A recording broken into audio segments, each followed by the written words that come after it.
chimbonditambira ndinokumbira chimbonditambira Suzeni aikanga nyama kapoto kachitendere tamba mdiwa kani wakandizembera ukangudaro zvaunoda zvese ndokutengera Suzeni aikanga nyama kapoto kachitendere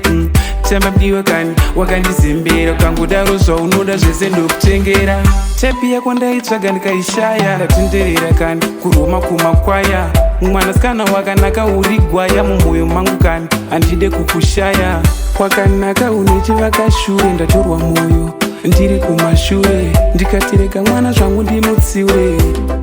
rega mwana ndimutsiure ndiwa kani unenge wakatondidyisa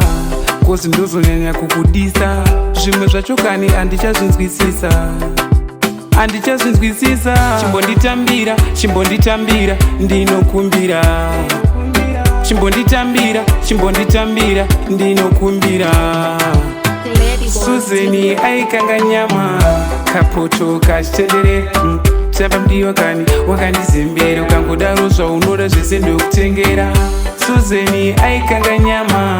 kapoto kachitendere tamba mdiwa kani wakandizembera ukangodaro zvaunoda zvese ndokutengera mwanasikana kaniwe uri njinga ndinokudya bhukani kwete ndakashinga bhutsu dzingapera ndichikuvinga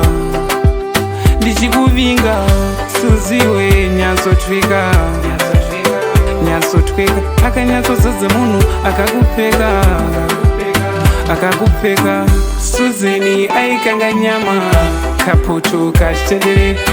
tamba mdiwa kani wakandizembera ukangodaro zvaunoda zvese ndokutengera Suzeni aikanga nyama kapoto kachitendere tamba mdiwa kani wakandizembera ukangodaro zvaunoda zvese ndokutengera tepi yako ndaitsvaga ndikaishaya ndatenderera kani kuroma kumakwaya mwanasikana wakanaka uri gwaya mumwoyo mangu kani handide kukushaya kwakanaka une chivakashure ndatorwa mwoyo ndiri kumashure ndikati rega mwana zvangu ndimutsiure rega mwana ndimutsiure Suziwe nyatsotweka akanyatsozadza munhu akakupfeka chimbonditambira ndinokumbira chimbonditambira ndinokumbira Suzeni aikanga nyama kapoto kachitendere tamba mdiwa kani wakandizembera ukangodaro zvaunoda zvese ndokutengera Suzeni aikanga nyama kapoto kachitendere